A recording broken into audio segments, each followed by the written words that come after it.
మొదటి కొరింథీ పత్రిక 15వ అధ్యాయం 3వ వచనాన్ని మనం ప్రాముఖ్యంగా ఇవాళ తీసుకుందాం. నాకీయబడిన ఉపదేశం ఏదనగా, క్రీస్తు మన పాపముల నిమిత్తమై మృతి పొందెను, సమాధి చేయబడెను, లేఖనముల ప్రకారం 3వ దినమున లేపబడెను, ఆయన కేఫాకును తర్వాత 12 కనబడెను, అటు పిమ్మట 500కి ఎక్కువైన సహోదరులకు ఒక సమయమందే కనబడెను, వీరిలో అనేకులు ఇప్పటి వరకు నిలిచిన్నారు, కొందరు నిద్రించిరి.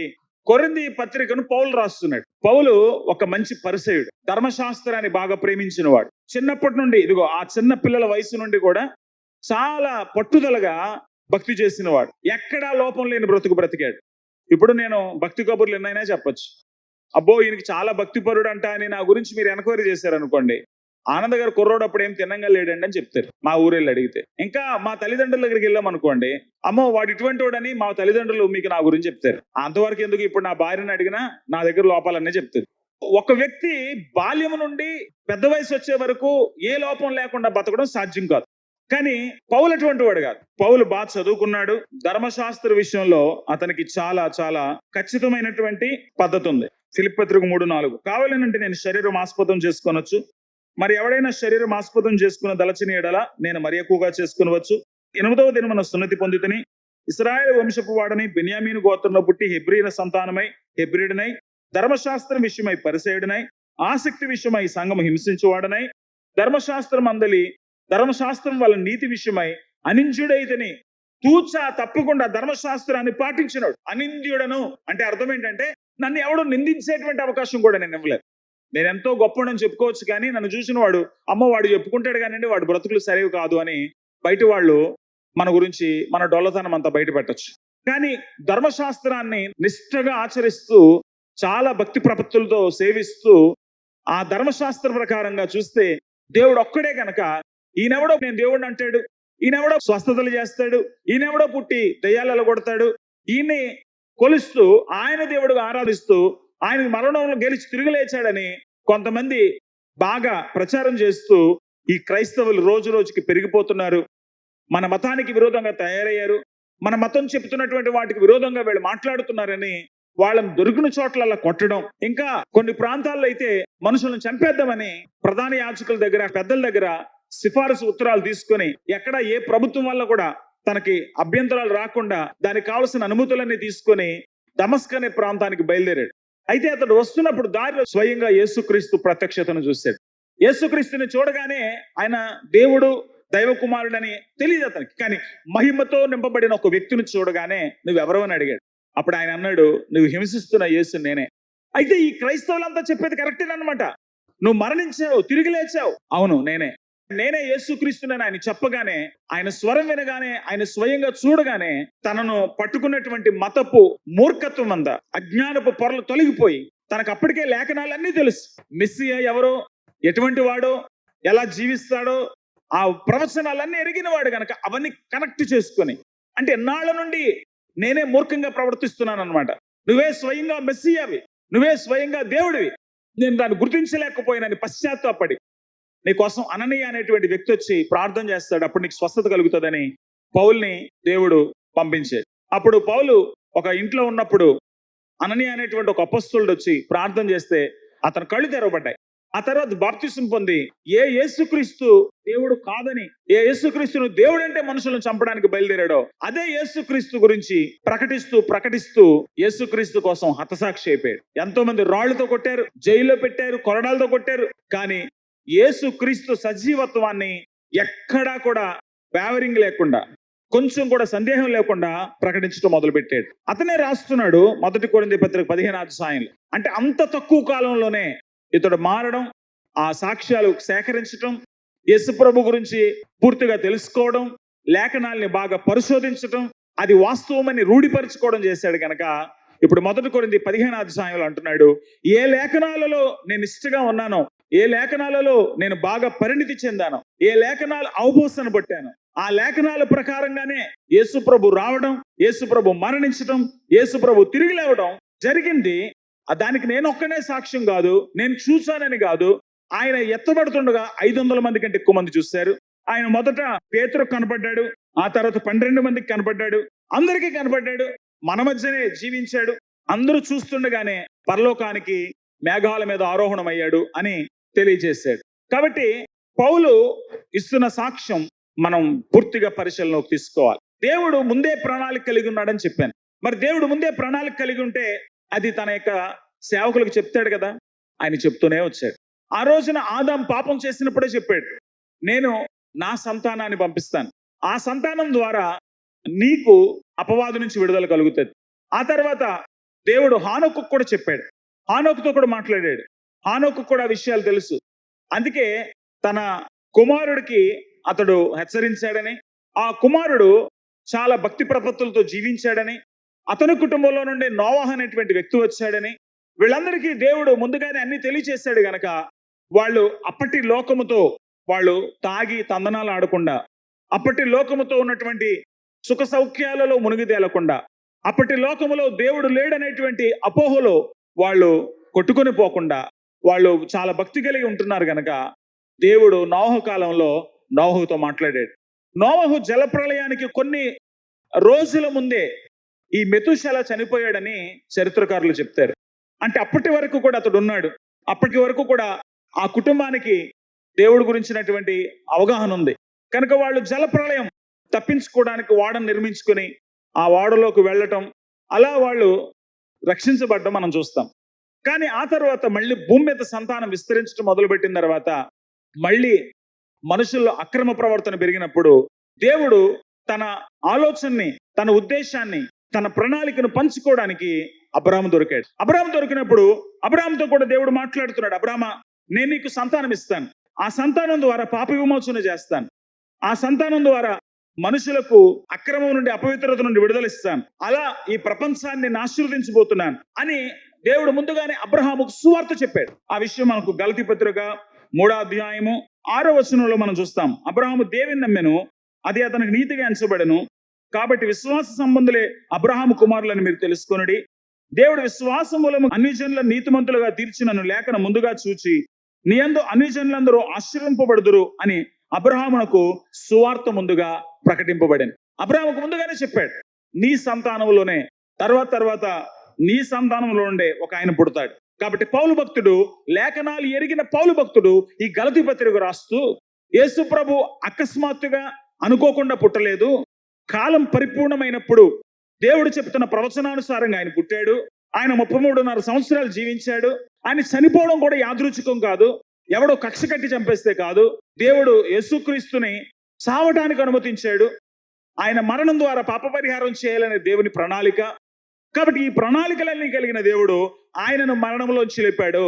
ఇది లేఖనాల ప్రకారంగానే జరిగింది, దేవుని పూర్వ ప్రణాళిక ప్రకారంగానే జరిగింది, ఆ ప్రకారంగానే ఆయన జీవించాడు అని చెప్పడానికి దొరికిన ప్రతి అవకాశాన్ని వాడుకుంటూ లేఖనాల్లో ఉన్నటువంటి విషయాలు ఉటంకిస్తూ వచ్చాడు. గలతీ పత్రిక 3వ అధ్యాయాన్ని గనక మనం చూస్తే, కొంచెం కిందకి గనక మీరు చదివితే 13 నుంచి 14 వచనాలు, ఆత్మను గుర్చిన వాగ్దానం విశ్వాసం వల్ల మనకు లభించినట్లు అబ్రహాము పొందిన ఆశీర్వచనం క్రీస్తు యేసు ద్వారా అనుజనులు కలుగుటకై క్రీస్తు మన కోసం శాపమై మనలను ధర్మశాస్త్రం యొక్క శాపం నుండి విమోచించను. యేసు క్రీస్తు ఎందుకు మ్రాను మీద వేలాడాడు? యేసు ప్రభుని చెక్కతో చేసినటువంటి సిలువ ఆకారంలో ఉన్నటువంటి కొయ్యకు మేకులేసి కొట్టి వేలాడదీశారు. అందుకే ఇక్కడ మనం చదువుతాము, మ్రాను మీద వేలాడిన ప్రతివాడు శాపగ్రస్తుడు అని వ్రాయబడినది. ఆయన మ్రాను మీద వేలాడడం వల్ల శాపగ్రస్తుడయ్యాడు. ఆ శాపగ్రస్తుడు ఎందుకు అయ్యాడు అంటే మనుషులను శాపము నుండి విడిపించి, పాపం నుండి విడిపించి మనుషులకు పాప ప్రాయశ్చిత్తం చేయడానికి. కాబట్టి యేసుక్రీస్తు మరణం లేఖనముల ప్రకారంగానే జరిగింది. యేసు ప్రభు మరణం జరిగింది, యేసు ప్రభు పునరుద్ధానం కూడా జరిగింది. ఆ విషయాలు కూడా పౌలు ప్రస్తావించాడు. కానీ ఇందాక నుంచి పౌలు అంటున్నాను, కొంచెం వేరే వ్యక్తి దగ్గరికి వెళదాం. మనం ఒకసారి పేతురు దగ్గరికి వెళితే, పేతురు పరిశుద్ధాత్మ కుమ్మరించబడినటువంటి తొలినాళ్లలో అక్కడ నిలవబడి, అక్కడికి యెరూషలేము ప్రాంతానికి 120 దేశాల నుంచి వచ్చినటువంటి ఆ జనాంగం అంతా పస్కా పండుగప్పుడు ఆ సమాజం ఉంటే వాళ్ళ మధ్యన ధైర్యంగా నిలబడి, ఇప్పుడు పైనుంచి శక్తి దిగి వచ్చి ఇక్కడ ఉన్న వాళ్ళు అన్య భాషలు మాట్లాడుతూ ఉంటే ఏదో వింత జరిగింది అనుకోకండి, ఇదంతా లేఖనముల ప్రకారంగానే జరుగుతుంది. లేఖనముల ప్రకారంగానే యేసు ప్రభు వచ్చాడు. దేవుడు తన భవిష్య జ్ఞానాన్ని అనుసరించి పంపించాడు. అపోస్తుల కార్యములు 2వ అధ్యాయం 23వ వచనం, దేవుడు నిశ్చయించిన సంకల్పమును, దేవుడికి ముందే ఒక ప్లాన్ ఉంది. ఆయన భవిష్యత్ జ్ఞానమును, దేవుడికి భవిష్యత్తులో ఏం చేయాలనేటువంటి ఒక చక్కని ప్రణాళిక ఉంది. అనుసరించి దేవుడికున్న ఆలోచన, దేవుడికున్నటువంటి ప్రణాళిక ప్రకారంగా వచ్చిన యేసుక్రీస్తుని మీరు సిలువ వేసి చంపేశారు. అప్పగించబడిన ఈయనను మీరు దుష్టుల చేత సిలువ వేయించి చంపితిరి. ఆయన చంపేశారు. కానీ ఒక మాట, దేవుడు ప్రణాళికని ఏ మనిషి ఆపలేడు. దేవుని ఆలోచనని ఎవడు కూడా తొక్కిపారేయలేడు. కాబట్టి దేవుని ఆలోచన ప్రకారంగానే మీరు చంపేశారు, గాని దేవుడు ఆయన మృతుల్లో నుంచి లేపేశాడు. 24వ వచనం, మరణము ఆయనను బంధించి ఉంచుట అసాధ్యము గనుక దేవుడు మరణ వేదనలు తొలగించి ఆయనను లేపెను. దేవుడు ఆయన లేపాడు. ఇది కూడా ఆయన ప్రణాళికే. చంపేశామని మీరు అనుకుంటున్నారు, కానీ ఆయన ప్రణాళికలో మీరు పనిచేస్తున్నారు. మీరు అనుకుంటున్నారు మేము అనుకున్నాయని జరుగుతున్నాయని, కానీ మీకంటే పెద్ద ప్లాన్ ఆయనకు ఉంది. మీరందరూ ఆయన ప్లాన్ లో భాగం తప్ప మీరేదో ఈవేళ దేవుని విధానాల్ని మార్చేస్తున్నామని అతిశయించకండి. దేవుడు వేసిన ప్రణాళికలో మీరు భాగం. మీరు నిమిత్త మాత్రులు, ఆఫ్టర్ ఆల్ మనుషులు. అంటే మీరు ఒక వ్యక్తిని, పరిశుద్ధుడు అన్నవాడిని కొట్టేశాం, చంపేశాం, అయిపోయింది, ఈయన కథ ముగిసిపోయిందని మీరు ఆలోచించుకోవాల్సిన అవసరం లేదు. అది కూడా దేవుడి ప్రణాళికలో భాగంగా నాకు ఊరుకున్నాడు. ఆయన ఎవరు ఆపలేరు. మరణము ఆయనను బంధించి ఉంచుట అసాధ్యం. అందుకే దేవుడు ఆయనను లేపాడు. ఈ విషయం 16వ కీర్తనలో కీర్తనకారుడు ముందే చెప్పాడు అని 16వ కీర్తనని పేతురు గుర్తు చేస్తున్నాడు. 25వ వచనం, ఆయనను గురించి దావీదు ఇట్లనెను, నేను ఎల్లప్పుడూ నా ఎదుట ప్రభువుని చూచుచుంటిని, ఆయన నా కుడి పార్శ్వమున ఉన్నాడు గనుక నేను కదల్చబడను. చూడండి 16వ కీర్తన 8వ చరణం, సదాకాలము యెహోవా యందు నా గురి నిలుపుచున్నాను, ఆయన నా కుడి పార్శ్వమందున్నాడు గనుక నేను కదల్చబడను. ఇదే విషయాన్ని ఉటంకిస్తూ ఇక్కడ పేతురు చెప్తున్నాడు. కానీ పేతురు ఇలా చెప్పే వరకు ఆ లేఖనం యేసుక్రీస్తు గురించి చెప్పిందని చాలా మందికి తెలియదు. అక్కడ అంటున్నాడు 16వ కీర్తనలో ఉన్న మాటలే, అందువల్ల నా ఆత్మ హర్షించున్నది, నా శరీరము కూడా సురక్షితముగా నివసించుచున్నది, ఎందుకనగా నీవు నా ఆత్మను పాతాళములో విడిచిపెట్టవు. దావీదు కీర్తనకారుడు అంటున్నాడు, దేవా నేను చచ్చిపోయినా నన్ను నువ్వు పాతాళంలో వదలవు ప్రవ్వా అంటున్నాడు. ఆ మాటలు పట్టుకొని పేతురు ఈ యేసు ప్రభు గురించి రాయబడ్డాయని ఎలా చెప్తాడండి అని వాళ్ళు అనుకోక్కర్లే. ఎందుకంటే అదే కీర్తనలో తర్వాత చరణములు ఇలా ఉంది, నీ పరిశుద్ధుని కుళ్ళు పట్టనీయవు. నీ పరిశుద్ధుని, నువ్వు ఏర్పరచుకున్న పరిశుద్ధుడు. భూమి మీద పరిశుద్ధుడు ఎవడైనా ఉన్నాడా? ఒకసారి ఒక వ్యక్తి వచ్చి యేసుక్రీస్తు ఎదుట మోకాళ్ళుని, సత్పురుషుడా పరలోకం చేరాలంటే ఏం చేయాలని అడిగాడు. వెంటనే యేసుప్రభు అన్నాడు, నన్ను సత్పురుషుడని ఎందుకు అంటున్నావు? దేవుడు ఒక్కడే సత్పురుషుడు కదా, దేవుడు ఒక్కడే పరిశుద్ధుడు కదా, నన్ను పరిశుద్ధుడు అనేటువంటి భావంలో ఎందుకు సంబోధిస్తున్నావు అంటే నేను దేవుడిని అనుకున్నావు నువ్వు? అలాంటప్పుడు నేను చెప్పే మాట జాగ్రత్త విను, నీకున్న ఆస్తంతా అమ్మేసి నా వెనకాల వచ్చేసే అన్నాడు. మాట వరుసకి దేవుళ్ళ మాట్లాడాడు, కానీ ఆస్తి వదులుకోమంటే వదులుకోలేని పరిస్థితులు ఉన్నాడు. ఎందుకంటే అతనికి తన ఆస్తే దేవుడు. ఆస్తిని నమ్ముకున్నవాడు ఆస్తిని వదిలి దేవుడిని నమ్ముకోలేడు. కాబట్టి ఆ ధనవంతుడు వదిలిపెట్టి వెళ్ళిపోయాడు. సో యేసు ప్రభు చాలా స్పష్టంగా తను తాను పరిశుద్ధుడుగా చెప్పుకున్నాడు. నాలో పాపం ఉందని మీలో ఎవడైనా స్థాపించగలడా అన్నాడు. ఆయన పరిశుద్ధుడిగా జీవించాడు. ఆయన జన్మ పవిత్రము, ఆయన జీవనం పవిత్రము, ఆయన బోధలు పవిత్రము, ఆయన మరణము కూడా పవిత్రమే. ఏ దోషము నిరూపించబడలేదు ఆయన మీద. ఏదో దోషారోపణ చేత ఆయన చంపబడలేదు. ఏ నిరూపణ జరగకుండానే కక్షపూరితంగా ఆయన చంపబడ్డాడు. కాబట్టి ఇక్కడ అంటున్నాడు, దేవుడు ఏర్పరిచిన భవిష్య జ్ఞానాన్ని అనుసరించి పుట్టిన ఈయనను మీరు చంపేశారు, కానీ మరణం ఆయన బంధించుట అసాధ్యము. నీ పరిశుద్ధిని కుళ్ళు పట్టనీయవని దేవుడు చెప్పాడు. అపొస్తలుల గారి 2వ అధ్యాయం 27వ వచనం, నీ పరిశుద్ధిని కుళ్ళు పట్టనీయవు. కాబట్టి 29వ వచనం, సహోదరులారా మూల పురుషులకు దావీదును గురించి మీతో నేను ధారాళంగా మాట్లాడవచ్చును. అతడు చనిపోయి సమాధి చేయబడింది. ఒకవేళ నీ పరిశుద్ధిని కుళ్ళు పట్టనివ్వు అనే మాట దావీదు గురించి అయితే, దావీదు ఎప్పుడో చచ్చిపోయాడు, కుళ్ళిపోయాడు కూడా. అతని సమాధి నేటి వరకు మన మధ్యన ఉన్నది. అతడు ప్రవక్త అయి ఉండనని మీకు తెలుసు. కానీ దేవుడు ప్రమాణపూర్వకంగా ఒట్టు పెట్టుకున్న ప్రకారం క్రీస్తు పాతాళములో విడిచిపెట్టబడని, ఆయన కుళ్ళిపోడని, ఆయన మరణం గెలిచి తిరిగిలేస్తాడని దావీదు రాస్తున్నాడు. 32వ వచనం, ఈ యేసును దేవుడు లేపెను. దావీదు ఎవరి గురించి రాశాడు? ప్రవక్తలందరూ ఎవరి గురించి రాశారు? ఎవరు మన మధ్యన జీవించాడో? 50 రోజుల క్రితం ఎవరిని మీరు చంపేశారో ఆయన తిరిగి లేచాడు. మేము సాక్షులు, మేము చూసాం. ఏమండి, ఏదైనా సాక్ష్యము అంటే అయితే మాకు చూపించడానికి చొక్కా పట్టుకోరు? ఏమండి, లేని మాట చెప్పాడు అనుకోండి, అక్కడున్న విస్తారమైన జనం ముందు చెప్పాడు. అప్పుడు అందులో ఏ ఒక్కడైనా మరి ఏదో చూపించరా నువ్వు చూపించాక మాట్లాడి, లేకపోతే నేను చంపేస్తాం అనాలి కదా. పేతురు యేసు సజీవుడని నిరూపించడం మానలేదు. మీరు 3వ అధ్యాయం దగ్గరికి వెళ్తే ఏ యేసు గురించి తను ప్రకటించాడో, ఏ యేసు గురించి అక్కడ విని చాలా మంది బాప్తిసం తీసుకున్నారో, ఆ యేసును మాకు చూపించు, నిరూపించు, లేకపోతే మేము నమ్మము అని అనకుండా లేఖనాలు ఎరిగిన జనం గనక, వాళ్ళకి లేఖనాలు తెలుసు కనుక పేతురు చెప్పింది వాళ్ళకి అర్థమైంది కనుక పేతురు చెప్పిన దాని ప్రకారంగా యేసుక్రీస్తు పాపుల రక్షకుడు, మరణం గెలిచిన తిరిగి లేచిన దేవుడని వాళ్ళు గుర్తించి గమనించి, అరే ఈయన అనవసరంగా పొట్టన పెట్టుకున్నామే అని మనసులో చింతించి మారు మనసు పొంది ఆ రోజు 3,000 మంది బాప్తిసం తీసుకున్నారు. అక్కడితో అయ్యింది అనుకుంటున్నారా? ఆ తర్వాత పేతురు 3వ అధ్యాయంలో దేవాలయానికి వెళ్తా ఉంటే అక్కడ పుట్టుక నుంచే కాళ్ళు లేనటువంటి వాడు, 3వ అధ్యాయం 2వ వచనం, కుంటివాడైన వాడు, ఆడు పుట్టుక దగ్గర నుంచి చిన్నప్పటి నుంచి, అవండి అది పెద్ద ఊరేం కాదు, చిన్న ఊరు, ఒకళ్ళ ముఖాలు ఒకళ్ళు తెలుసు. ఈ దేవగుప్తంలో తెలియదు ఒకళ్ళ ముఖాలు ఒకళ్ళకి, అలాగా ఆ ప్రాంతంలో ఉన్న వాళ్ళకి వాడు తెలుసు, పుట్టినప్పటి నుంచే కాళ్ళు లేనివాడు. కాబట్టి వాడు ఏమీ చేయలేడు గనక వాడిని అడుక్కోవడానికి అక్కడ దేవాలయం దగ్గర పెడితే ఎవరో భిక్ష వేస్తే బతుకుతాడు అనుకుంటే పేతురు యోహాన్లు అటువైపు వెళుతున్నారు.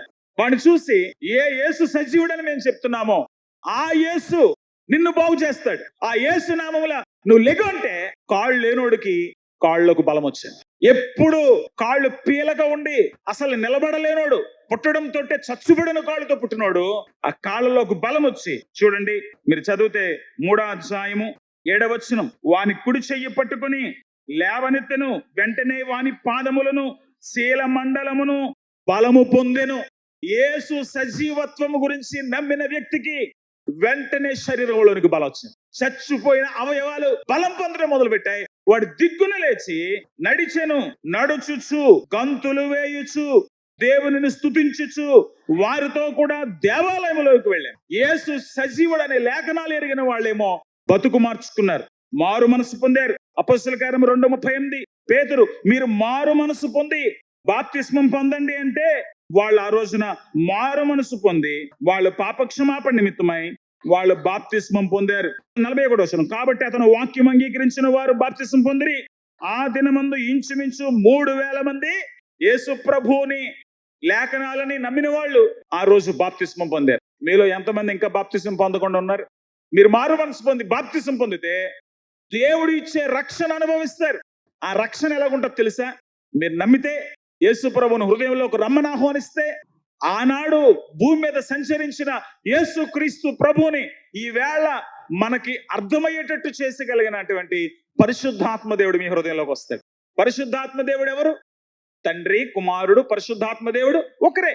ఎవడు అంటాడు తండ్రి యేసుక్రీస్తుకు వచ్చాడు, యేసుక్రీస్తే పరిశుద్ధాత్మగా ఉన్నాడని? అది అబద్ధం. ఒకవేళ అది నిజమైతే యేసు ప్రభు ఏమని ఉండాలి?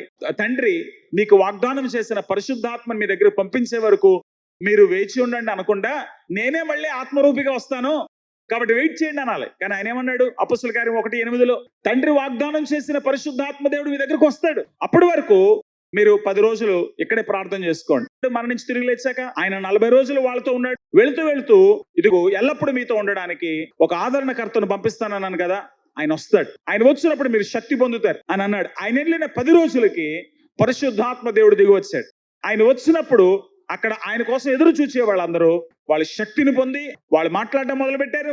వాళ్ళు అగ్ని వంటి జ్వాలలు మీద పడ్డం చూశారు. వాళ్ళు దేవుని కార్యాలు అనుభవించారు. అప్పుడు పేతురు నిలబడి మాట్లాడితే విన్నవాళ్ళు మారు మనసు పొంది వాళ్ళు కూడా పరిశుద్ధాత్మ దేవుని ద్వారా వాళ్ళ హృదయాల్లో మార్పు వచ్చి వాళ్ళు దేవుని అంగీకరించారు. మీరు కావాలనుకుంటే అపొస్తలుల కార్యం 2:38 చూడండి, 37వ వచనం, వారు ఈ మాట విని హృదయములో నొచ్చుకొని, అక్కడ ఫుట్ నోట్స్ లో రాశాడు, పొడవబడి. ఎవరు పొడిచారు వీళ్ళని? యేసు ప్రభు చెప్పాడు, నేను వెళ్ళిన తర్వాత పరిశుద్ధాత్మ దేవుడు వస్తాడు. ఆయన వచ్చినప్పుడు ఏం చేస్తాడో తెలుసా? యోహాను సువార్త 16వ అధ్యాయం, పాపము గురించి, నీతిని గురించి, తీర్పును గురించి ఒప్పింపచేస్తాడు. పరిశుద్ధాత్మ దేవుడు రాగానే నువ్వు పాపివని, దేవుడు ఉన్నాడని, ఆయన వదిలేసి తిరుగుతున్నానని, అయ్యో ఆయన కోసం బ్రతకాలనేటువంటి ఆలోచనలు ఆయన కలిగిస్తాడు. అవే కలిగించాడు ఇక్కడ పరిశుద్ధాత్మ దేవుడు. కనుక వాళ్ళు పశ్చాత్తాపడిపోతున్నారు. అయ్యో మేము ఎందుకు సిలువేశాం, అయ్యో ఇటువంటి దేవుడిని ఎందుకు కోల్పోయాం. అయితే పేతురు అన్నాడు, ఇప్పుడు మీరు బాధపడాల్సిన అవసరం లేదు, ఆ రోజులు అయిపోయాయి. కానీ ఇప్పుడు మాట వినండి, యేసు ప్రభుని మీ హృదయంలో చేర్చుకుంటే ఈ మూర్ఖులకు, ఈ మనుషులు మాట్లాడుతున్నట్టుగా మీరు ఆలోచించుకోకుండా మీరు కాస్త వేరుగా, అరే అందరూ ఏదో చెప్తున్నారు అది వద్దులేండి, ఇప్పుడు నేను చెప్పిన మాట విని యేసు ప్రభుని హృదయంలోకి ఆహ్వానిస్తే, పరిశుద్ధాత్మ దేవుడు మీ జీవితంలోకి వస్తే మీరు మారు మనసు పొందుతారు. మేం పొందినట్టుగా పరిశుద్ధాత్మ దేవుడు మీ దగ్గరకు వస్తాడు. అపోస్తుల కార్యములు 2:38 మీరు మారు మనసు పొంది పాపక్షమాపణ నిమిత్తం ప్రతివాడు యేసుక్రీస్తు నామమున బాప్తిసం పొందుడి, అప్పుడు పరిశుద్ధాత్మను వరమును పరిశుద్ధాత్మ దేవుడు మిమ్మల్ని ఒప్పిస్తున్నాడు. పరిశుద్ధాత్మ దేవుడు వరముగా, గిఫ్ట్ గా మీ దగ్గరకు వచ్చి నివసించడం మొదలు పెడతాడు. ఎప్పుడైతే వీళ్ళు ఆ మాటలు నమ్మారో, ఎప్పుడైతే యేసు ప్రభువుని అంగీకరించారో, పరిశుద్ధాత్మ దేవుడు వాళ్ళ హృదయాల్లో కూడా వచ్చాడు. కనుక వాళ్ళు అపోస్తలుల వలె భాషలు మాట్లాడడం లేదు, కానీ వాళ్ళు ఏం చేశారంటే జీవితాన్ని మార్చేసుకున్నారు. అరే, ఇక్కడి నుంచి మనం ఈ లోకానుసారంగా కాదు, వాక్యం విందాం, ప్రార్థన చేసుకుందాం, మనం కలిసి సహవాసం చేద్దాం, మనం కలిసి బలలో పాలు పొందుదాం అని వీళ్ళ పద్ధతి మార్చేసుకున్నారు.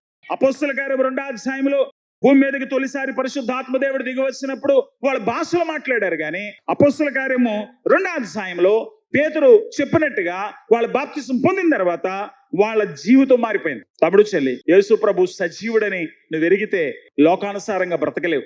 ఇప్పుడు నేను ఇక్కడ ఉన్నానని తెలుసు కనుక మీరు పద్ధతిగా కూర్చొని వింటున్నారు. నేనున్నానని మీకు తెలియదు అనుకోండి, మీరు చర్చలో ఎందుకు కూర్చుంటారు? బయట ఉంటారు కదా. అలాగే యేసు ప్రభు ఉన్నాడని మీరు ఎప్పుడైతే అనుభవపూర్వకంగా మీకు అర్థమవుతుందో అప్పుడు మీలో మార్పు మొదలైపోతుంది. ఇష్టం వచ్చినట్టు ఎదురుకులా బ్రతకాలనిపించదు. అమ్మో, నన్ను దేవుడు చూస్తున్నాడు, నేను చేసే ప్రతి పని, నేను మాట్లాడే ప్రతి మాటను గమనిస్తున్నాడు, నా దేవుడు చచ్చిపోయిన దేవుడు కాదు, నన్ను చూస్తున్నాడు, నేను జాగ్రత్తగా ఉండాలి. మనం కూడా పెద్దవాళ్ళు వచ్చినప్పుడు ఒరే ఆయన ఉన్నాడు రా, కాస్త సైలెంట్ గా ఉందాం అంటారు కదా. అలాగే యేసు సజీవుడు అని అర్థమైన వెంటనే నీ జీవితం మారిపోతుంది, నీ ప్రవర్తన మారిపోతుంది, నీ బ్రతుకు మారిపోతుంది. పోలీసు వాడు చూస్తుండగా ఏ దొంగతనం చేయడు, మిలిటరీ వాడు ఉంటుండగా తుపాకీలు ఎక్కువ పెడుతుంటే ఏ తీవ్రవాది ధైర్యం చేసి లోన ప్రవేశించలేడు. ప్రధానమంత్రి ఉంటుండగా ఏ అధికారి నిద్రపోతూ పనిచేయడు, అందరూ అలర్ట్ ఉంటారు. అలాగే యేసు సజీవుడని, ఆయన చచ్చిపోయాడు కానీ సమాధిలో లేడని నీకు అర్థమైన మరుక్షణం మీరు అనుకుంటున్నారు నా చుట్టూ బిల్డింగ్ ఉంది, నా పైన ఆకాశం ఉంది, నా చుట్టూ చెట్లు పొట్లు ఉన్నాయి అనుకుంటున్నారు. కానీ మీ మనోనేత్రాలు తెరుచుకున్నాయి అనుకోండి, మీ చుట్టూ బిల్డింగ్ కనపడదు, మీ చుట్టూ చెట్టు పొట్లు కనపడవు, మీ పైన ఆకాశం కనపడదు. మీ మనోనేత్రాలు తెరుచుకోగానే పైన దూతలు కనపడతారు, మీకు ఆ పక్కన ఈ పక్కన కూడా దూతలు కనపడతారు. మీకు అలా దూరంగా చూస్తే దెయ్యాలు కనపడతాయి, అలా పైన చూస్తే దేవుడు తల వంచి మీ వైపు చూస్తున్నట్టు కనపడుతుంది. ఏమంటే పాస్టర్ గారు అబద్ధాలు ఆడుతున్నారండి, ఇవన్నీ ఉత్తుదేనండి అంటారు. అది వాస్తవం కాదు. అర్థం కావాలంటే 2 పనులు. ఒకటి, పరిశుద్ధాత్మ దేవుడు నీ కనువిప్పు కలిగించాలి, లేదా చచ్చిపోయిన తర్వాత అందరూ చూస్తారట, కానీ అప్పుడు ప్రయోజనం లేదు, మళ్ళీ వెనక్కి రావడానికి అవకాశం లేదు. యేసు సజీవుడని ఇప్పుడే నువ్వు తెలుసుకోవాలనుకుంటున్నావా? ఇప్పుడే చూడాలనుకుంటున్నావా? అయితే చెప్పిన సువార్తను నమ్మి, యేసు ప్రభు నువ్వు సజీవుడు అంట కదా, నా మనోనేత్రాలు తెరవండి. యేసు ప్రభువును చూడాలనుకుంటే నువ్వు పరిశుద్ధాత్మను పొందాలి. పరిశుద్ధాత్మ దేవుని హృదయంలోకి రావాలి, ఆయన నీ మనోనేత్రాలు తెరవాలి. నీ కళ్ళ ముందు కనబడుతుంది వాస్తవం కాదు, నీ కంటికి కనబడిన వాస్తవాలు ఇంకా బాగా ఉన్నాయని నీకు అప్పుడు అర్థమవుతుంది. మైక్రోస్కోప్ లో చూసినప్పుడే కరోనా అనేటువంటి ఒక తెగులు ఉందని, ఇదే మనిషిని చంపేస్తుందని గుర్తించి వైద్యం చేస్తే అందరూ బతకడం మొదలు పెట్టారు. కానీ కళ్ళతో చూస్తే ఏమంటే తుమ్ములే కదండి, జ్వరమే కదండి అంటూ నిర్లక్ష్యం చేసి చాలా మంది చచ్చిపోయారు. నీకు చూడగలిగిన కన్నులుంటే, వినగలిగిన చెవులుంటే, వాస్తవాలు అర్థం చేసుకుంటే నీ జీవితం మారిపోతుంది. తమ్ముడు చెల్లి, ఈ చిన్న పిల్లలు దేవుడు నన్ను చూస్తున్నాడు అని అర్థం చేసుకున్నారు అనుకోండి, వాళ్ళు ప్రార్థన చేస్తారు, వాళ్ళు పని చేస్తారు, వాళ్ళు చదువులో రాణిస్తారు, ఉద్యోగాల్లో రాణిస్తారు. ఎందుకంటే వాళ్ళు ఒక ఆయన చూస్తున్నారు, ఆయన సాయం తీసుకుంటారు. చిన్న బిడ్డ నడుస్తుంది, పడిపోతుంది, అప్పుడు ఏం చేస్తుంది? చిన్న బిడ్డ వెంటనే సపోర్ట్ తీసుకుంటది. నువ్వు చెయ్యి ఇచ్చావనుకో, పొరపాటున ఇచ్చి చూడండి, నీ చెయ్యి ఎట్టుకుంటది, ఇంకా తనంతట దాన్ని లేవదు, నీ చెయ్యి పట్టుకొని లెగిస్తుంది. లెగిసింది ఊరుకుంటదా? ఇంకో 2 అడుగులు వేద్ది. అంటే ఆవిడ 2 అడుగులు వేసినప్పుడు నువ్వేం చేయాలి? నువ్వు నడవాలి. ఆ చెయ్యి పట్టుకుంటే ఆవిడ నడుస్తూ ఉంటే నువ్వు నడవాలి. ఆవిడకి తెలిసింది ఏంటంటే నీ చెయ్యి వదిలితే తాను పడిపోతానని, నిన్ను మాత్రం వదలదు. నీకు దేవుడు అర్థమైన రోజు ఆయన చెయ్యి పట్టుకుంటాం. అందుకే మీకు సండే స్కూల్లో ఒక పాట నేర్పిస్తాం. నా చిన్ని హృదయమందు యేసు ఉన్నాడు, నేను చేయు పనులన్నీ చూస్తున్నాడు. నా యేసు నన్ను చూస్తున్నాడు అని అనగానే వెంటనే చేసే చెత్త పనులు మానేస్తాం. ఇక్కడ ఈ పిల్లలకు అర్థం కాలేదు కానీ అల్లరి చేస్తున్నారు. టీచర్ను చూసిన స్టూడెంట్ జాగ్రత్తగా ఉంటాడు, కానీ మనం దేవుడిని చూడలేకపోతున్నాం. మా కళ్ళు తెరవండి ప్రభువా అని ప్రార్థన చేయండి, కానీ నువ్వు దేవుడు అయితే వచ్చి చూపించు అనకండి. ఆయన రాలేడు, వస్తే నువ్వు తట్టుకోలేవు, మాడి మసి అయిపోతావు. నా కళ్ళు తెరువు ప్రభువా అని, నా చెవులు తెరువు ప్రభువా అని ప్రార్థన చేయండి. అలా జరిగిన రోజు నేను ఖచ్చితంగా చెప్తాను, మీరు చర్చకు వచ్చే టైం మారిపోద్ది, మాట్లాడే మాటలు మారిపోతాయి, చేసే పనులు మారిపోతాయి, మీరు ఇతరులతో కలిగిన సంబంధాలు మారిపోతాయి, అన్ని మారిపోతాయి. శిష్యుల జీవితాలు ఎంత మారిపోయాయో. ఒకప్పుడు పేతురు పిరికి పంద, యేసు ప్రభుని ఎరగనని 3 సార్లు అబద్ధాలు ఆడాడు. కానీ అదే పేతురు యేసు ప్రభు గురించి చెప్పినందుకు తీసుకెళ్లి జైల్లో పడేశారు. అదే పేతురు 3000 ముందు నిలబడి యేసు దేవుడని ప్రకటిస్తున్నాడు. అదే పేతురు యేసు ప్రభు కోసం దెబ్బలు తింటున్నాడు. ఎంత మార్పు వచ్చేసిందో చూడండి. యేసుక్రీస్తు ఇంటిలో పుట్టిన మరొక వ్యక్తి ఉన్నాడు. అతని పేరు యాకోబు. అతడు మా అన్నయ్య కదా, ఈయన దేవుడేంటి అని అనుకున్నాడు. కానీ యేసు ప్రభు తిరిగి లేచిన తర్వాత తన కళ్ళతో చూసినప్పుడు ఆ యాకోబు యేసు ప్రభుకి అత్యంత ఆప్తుడైన శిష్యుడైపోయాడు. యాకోబు పత్రిక రాసింది అతనే. గొప్ప ప్రార్థనాపరుడైపోయాడు. గొప్ప సిటీ యెరూషలేములో గొప్ప సంఘాన్ని నిర్మించేశాడు. ఒకప్పుడు యేసు ప్రభు బోటకం, ఈ మతమంతా అబద్ధం అని నమ్మి క్రైస్తవులే చంపడానికి ముందుకు వచ్చిన పౌలు యేసు ప్రభు కోసం కొరడ దెబ్బలు తినడానికి, రాళ్లతో కొట్టించుకోవడానికి, అవమానాలు పడ్డానికి, అవహేళనలు అనుభవించడానికి, అపనిందలు పడ్డానికి, తనకు గొప్ప చదువు ఉంది, గొప్ప కులంలో పుట్టాడు, గొప్ప ఆస్తులున్నాయి, కానీ అన్ని వదులుకొని యేసు ప్రభు కోసం ఊరు వాడ తిరుగుతూ యేసు ప్రభు కోసం ప్రకటిస్తూ ఆఖరికి శిరచ్ఛేదనం చేయబడ్డాడు. వీళ్ళకి ఇది వాస్తవం అని తెలిసింది గనక ఎంత తెగింపకైనా వెళుతున్నారు. ఇది వీళ్ళకి అర్థమైంది గనక ఎంతకైనా తెగిస్తున్నారు. యేసు ప్రభు వాస్తవం అని అర్థం కావాలంటే నీకు 3 రకాల విషయాలు తెలియాలి. 1 లేఖనాలు అర్థం కావాలి. 2 దేవుడు ఎవరో అర్థం కావాలి. 3 యేసు ప్రభుని వ్యక్తిగతంగా అనుభవించాలి. యేసు ప్రభు మరణించిన తర్వాత చాలా మంది ఆశలు కోల్పోయారు. మన బతుకులు అయిపోయినాయి లేరా, అయిపోయింది ఇంకా మన జీవితం అనుకుంటూ ఇళ్లలో కూర్చొని ఏడుస్తున్నారు. 3వ రోజు పొద్దున్నే ఆ శవానికి తగినటువంటి సుగంధ ద్రవ్యాలు పూసి దానికి వాళ్ళ ఆచార ప్రకారంగా ఆ శవాన్ని సిద్ధం చేయడానికి 3వ రోజున సమాధి దగ్గరికి వెళ్ళారు. లూకాసు వార్త 24వ అధ్యాయం 1-9 చదువుకోండి. వెళ్ళినప్పుడు వాళ్ళు ఆశ్చర్యపోయారు. ఆ సమాధికి అడ్డంగా పెట్టిన రాయి పొర్లిపోయింది. అక్కడ యేసు దేహం కనబడలేదు. కానీ అక్కడ ప్రకాశంగా దగదగ తలతల మెరిసిపోతున్న బట్టలు వేసుకున్న 2 మనుషులు కనబడ్డారు. వాళ్ళ దగ్గరికి వెళ్ళారు. ఏంటి మీరు ఇక్కడ ఉన్నారు, ఇక్కడ మా ప్రభు దేహం ఏంది అనేటువంటి ఆలోచనలు వాళ్ళ మనసులో వచ్చినప్పుడు వాళ్ళకి భయం వేస్తుంది, బాధ కలుగుతుంది. ఏమైపోయిందిరా అని తల వంచుకుంటే ఆ 2 మనుషులు అంటున్నారు, సజీవుడైన వానిని మీరెందుకు మృతులలో వెతుకుతున్నారు? చచ్చిపోయిన వాళ్ళ మధ్యన బతికిన దేవుని ఎందుకు వెతుకుతున్నారు? ఇవాళ ఈ దరిద్రమే మనల్ని పట్టుకుంది. చచ్చిపోయినటువంటి రాయిలో దేవుడు వెతుకుతున్నాం, చచ్చిపోయే చెట్టులో దేవుడు వెతుకుతున్నాం, చచ్చిపోయే మనిషిలో దేవుడు వెతుకుతున్నాం. ఆ మనిషి మంచి అయితే ఇడు దేవుడు అంటున్నాం. చచ్చిపోయిన వారి మధ్య లేడు దేవుడు అని సజీవుడు. ఈ రాళ్లలో దేవుడు ఉన్నాడు, ఈ చెట్టులో దేవుడు ఉన్నాడు, ఈ పుట్టలో దేవుడు ఉన్నాడు. నువ్వు బాగా ప్రేమించావండి మీ తండ్రిని. మా తండ్రిని నేను చాలా ప్రేమించాను. 1989 డిసెంబర్ 20వ తారీఖు నుంచి చనిపోయాడు. ఇప్పుడు ఆయన ఫోటో చూస్తుంటే ఫోటోలో మా నాన్న కనపడుతున్నాడు, కానీ ఫోటోలో లేడు ఆయన. అది ఫోటోయే, నాకు ఇంకా కనపడటం లేదు కనుక ఆ ఫోటోలో చూసుకుంటున్నా. రాజశేఖర రెడ్డి చనిపోయాడు, ఎక్కడ చూసుకుంటున్నారు? విగ్రహంలో చూసుకుంటున్నారు. కనుక ఆ విగ్రహానికి ఏమన్నా జరిగితే వాళ్ళు ఊరుకోరు. చనిపోయిన ఎన్టీ రామారావు ఎక్కడ చూసుకున్నారు? విగ్రహంలో చూసుకుంటారు. ఎందుకంటే ఆయన చచ్చిపోయాడు కనుక. చచ్చిపోయారు కనుక వాళ్ళ జ్ఞాపకాలు వాళ్ళు వాడిన వస్తువుల్లో, వాళ్ళ రూపంలో ఉన్నటువంటి విగ్రహంలో, వాళ్ళ పేరు పెట్టుకున్నటువంటి వాళ్ళ పిల్లల్లో చూస్తాం.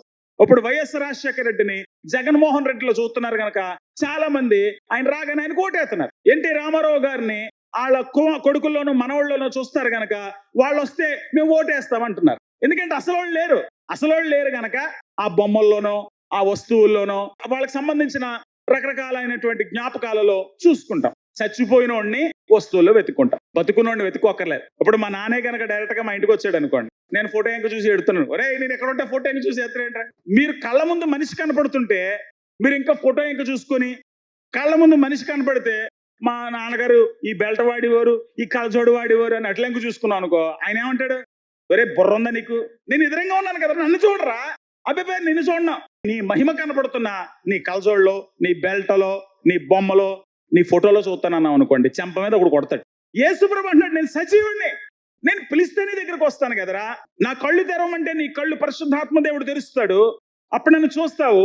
నువ్వు పిలిస్తే నీ దగ్గరకు వస్తానంటున్నాను, నువ్వు ప్రార్థన చేస్తే ఆలకిస్తానంటున్నాను, నీకు తోడుగా ఉండి నడిపిస్తానంటున్నాను. యేసుప్రభు మరణించి తిరిగి లేచిన తర్వాత ఏం చెప్పాడు తెలుసా? శిష్యులందరినీ పిలిచి, పరలోకమందును భూమి మీదను నాకు సర్వాధికారం ఉంది ఇప్పుడు. కాబట్టి మీరు వెళ్ళి అందరికి బాప్తిస్మం ఇవ్వండి, అందరికి చెప్పండి. ఇప్పుడు దేవుడిని పుట్టల్లో, చెట్టుల్లో, రాళ్ళలో, మనుషుల్లో వెతుక్కోద్దని చెప్పండి.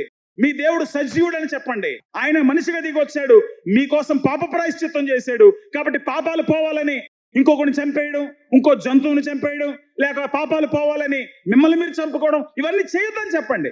వీళ్ళందరికీ చెప్పండి మీ దేవుడు సజీవుడు అని చెప్పండి. ఎవరు నిజంగా మీ మాట నమ్మి ఆ అడ్రస్ తెలుసుకుని నా దగ్గరికి వస్తారో నేను వాళ్ళు ఎవరిని బయటకు గెంటేను. ప్రధానమంత్రి మోడీ గారండి ఢిల్లీలో ఉన్నాడండి, నువ్వు నమ్మపోతే నీకు టికెట్ డబ్బులు ఇస్తాను రా, ఇక్కడి నుంచి ఢిల్లీకి ట్రైన్కి టికెట్ డబ్బులు ఇస్తాను, అక్కడ కూడా నువ్వు వెళ్ళగానే ఈయన పిలవండి ఈయనకు చూపించండి అని అక్కడ ఉన్నటువంటి వాళ్ళకి సిఫార్సు ఉత్తరాలు రాసిస్తాను, వెళ్తావంటే నేను వెళ్ళడం అని అన్నావు అనుకో, నిన్ను ఎవడేం చేయగలడు. అలాగే యేసు ప్రభు తన శిష్యులు పంపిస్తున్నాడు, వీళ్ళందరికీ చెప్పండి, అందరినీ నా దగ్గర రమ్మని చెప్పండి.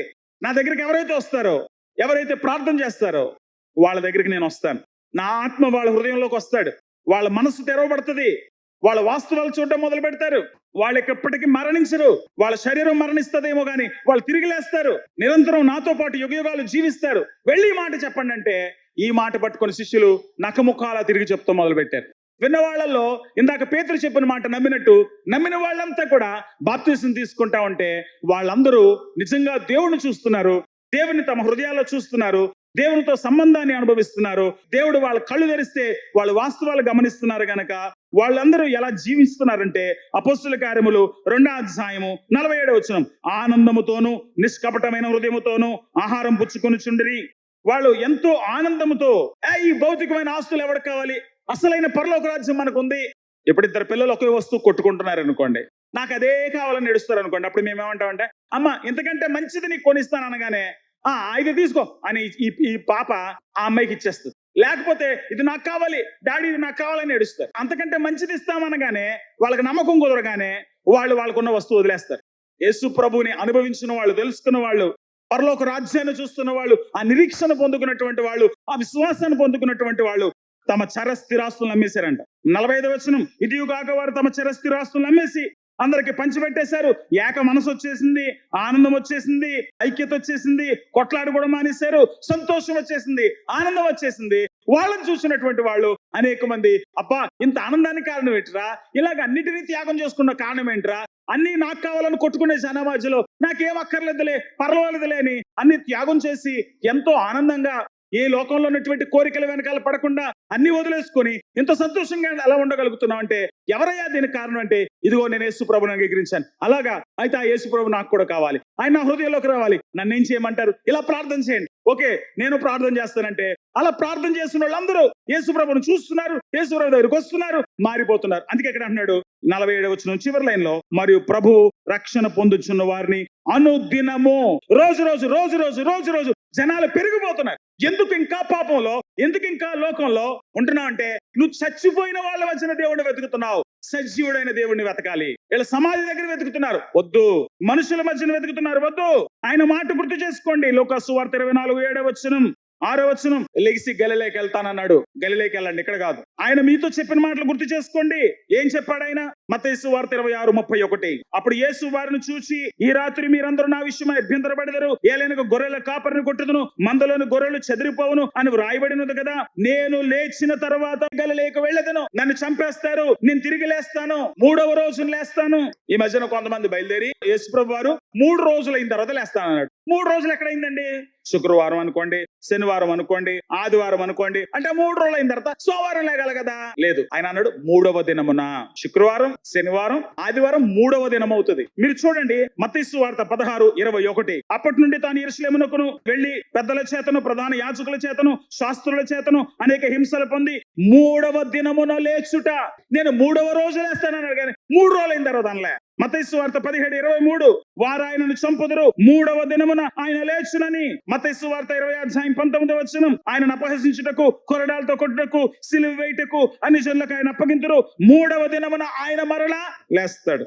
లూకా సువార్త 9:22, మనుష్య కుమారుడు బహు శ్రమలు పొంది పెద్దల చేతను, ప్రధాన యాజకుల చేతను, శాస్త్రుల చేతను విసర్జింపబడి చంపబడి 3వ దినమున లేచుట అగత్యము.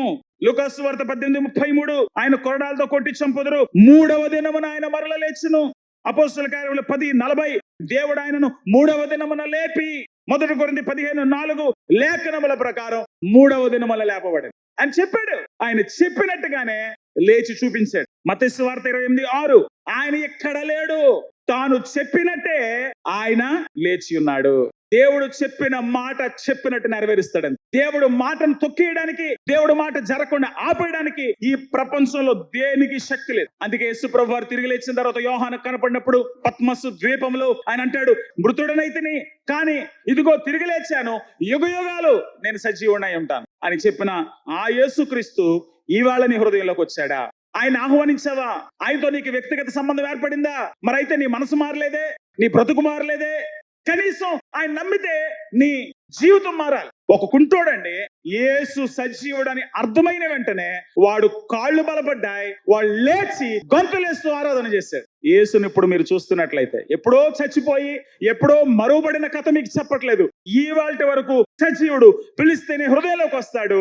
నువ్వు అనుమతిస్తే నీ జీవితాన్ని తన ఆత్మ ద్వారా నడిపిస్తాడు. యోహాను సువార్త 20:9 ఆయన మృతులలో నుండి లేచుట అగత్యమును లేఖనము వారెంకనూ గ్రహింపరైరి. యేసు ప్రభు చెప్పడం కాదు, బైబిలే చెప్పింది కదరా, ఇదైనా మనం అర్థం చేసుకుంటే బాగుండేది. కానీ వాళ్ళు అది కూడా అర్థం చేసుకోలేకపోయారు. యేసు ప్రభు వాళ్ళకు ప్రత్యక్షమై వాళ్ళకు చూపించి చెప్పాల్సి వచ్చింది. అప్పుడు అన్నాడు, నేను కనపడి నిరూపిస్తేనే నమ్మితే మీరు పెద్ద గొప్పలేం కాదు, కానీ లేఖనాలు చదివి అవును దేవుడు చెప్పినట్టుగానే ఆయన సజీవుడు అని తెలుసుకొని నా దగ్గరకు వస్తే అది గొప్ప ధన్యత. యేసుప్రభు సజీవుడు అని అర్థమైందా? నీ హృదయంలోకి వస్తే నీ జీవితం మారిందా? నీ బ్రతుకు మార్చుకుంటున్నావా? ఆయనను చూస్తున్నాడని, నీ ప్రార్థనలు వింటున్నాడని, తీర్పు తీర్చడానికి మళ్ళీ రాబోతున్నాడని అర్థం చేసుకుంటే ఒళ్ళు దగ్గరెట్టుకుని బతుకుతాం. ఆయన మళ్ళీ రాబోతున్నాడు, ఆయన వస్తాడు. ఎవరు ఆయన నమ్మలేదో, ఎవరు ఆయనతో బ్రతకలేదో, ఎవరు ఆయన ఆశ్రయించలేదో, ఆయన ఇచ్చే పాపక్షమాపణ పొందుకోలేదో వాళ్ళందరూ తాట తీస్తాడు. ఇప్పుడు తన శిష్యులు పంపుతున్నాడు, రమ్మనండి నా దగ్గరికి, నేను వాళ్ళకి పాపక్షమాపణ ఇస్తాను. రమ్మనండి రా నా దగ్గరికి, పరలోక రాజ్య ప్రవేశం ఇస్తాను. రమ్మనండి రా నా దగ్గరికి, నేను వాళ్ళని వదిలిపెట్టను. రమ్మనండి రా నా దగ్గరికి, నేను వాళ్ళని ఆశీర్వదిస్తానని ఆయన శిష్యులమైన మాలాంటి వాళ్ళం వచ్చి మీకు చెప్తున్నాం. మీరేమంటారంటే, మీరు రమ్మంటే కాదండి, ఆయన మా దగ్గరికి వస్తే మారుతామని. ఆయన దగ్గరికి వచ్చే రోజు ఒకటి ఉంది. ఆయన అన్నాడు, నేను రమ్మన్నారు కదా, నేను వస్తాను. ఒక రోజు ఉంది, ఆ రోజు వస్తాను, అందరి సంగతి తెలుస్తాను. ఆ రోజు ఏం జరుగుతుందో తెలుసా? ప్రకటన గ్రంథం 1:7 ఆయన వచ్చినప్పుడు ఏం జరుగుతుందో చూడండి. ఇదిగో ఆయన మేఘారుడి వచ్చున్నాడు, ప్రతి నేత్రం ఆయన చూసును, ఆయన పొడిచిన వారు ఆయన చూచెదరు. ఆయనే రావడం చూస్తే రొమ్ము కొట్టుకొని ఏడుస్తావు. అమ్మో అమ్మో అమ్మో, అనవసరంగా ఏం రమ్మన్నాను. మనం కొంతమందిని రెచ్చగొడతాం, దమ్ముంటే రారా చూసుకుందాం అంటే. ఆయన నిజంగా వచ్చాడు అనుకో చెప్తావు. కొంతమందిని రమ్మని పెట్టుకోకూడదు, కొంతమందిని రమ్మని రెచ్చగొట్టకూడదు. కొంతమంది వస్తే నువ్వు బతకలేవు. సర్వాధికారి సమీపింపరాను తేజస్సు మధ్యన ఉన్నటువంటి వాడు, సిరూపులే భయపడుతున్నటువంటి వాడు, కెరూబుల మధ్య ఆశ్రయుడైన దేవుడు ఇప్పుడు ఆ మహిమతో వచ్చాడంటే నువ్వు తట్టుకోలేవు. అందుకే మనిషిగా వచ్చాడు, నీ కోసం పాప ప్రాయశ్చిత్తం చేశాడు, తిరిగి లేచాడు. ఇప్పుడు తన శిష్యుల ద్వారా ఆ సువార్త నీ దగ్గర పంపిస్తున్నాడు. ఇప్పుడు కూడా నీకు కనపడతాడు, వినపడతాడు. కానీ నువ్వు ఆయన నమ్మాలి, ఆయన బాధల చెంతకు రావాలి, ఆయన సన్నిధిలో నీ పాపం ఒప్పుకోవాలి, ఆయనతో నీకు వ్యక్తిగత సంబంధం రావాలి. అప్పుడు ప్రభా నా కళ్ళు తెరువు ప్రభు అంటే నీ పాపం కడిగేస్తాడు కదా, నిన్ను పవిత్రపరుస్తాడు కదా, నీ మనోనేత్రములు తెరుస్తాడు కదా. అప్పుడు ఆ సజీవుని చూడటమే కాదు, ఆయన అనుభవించడం కూడా మొదలవుతుంది. అప్పుడు ఆనందంతో సంతోషంతో నీ జీవితం నిండిపోతుంది. ఎంత ఆనందం, ఎంత సంతోషం!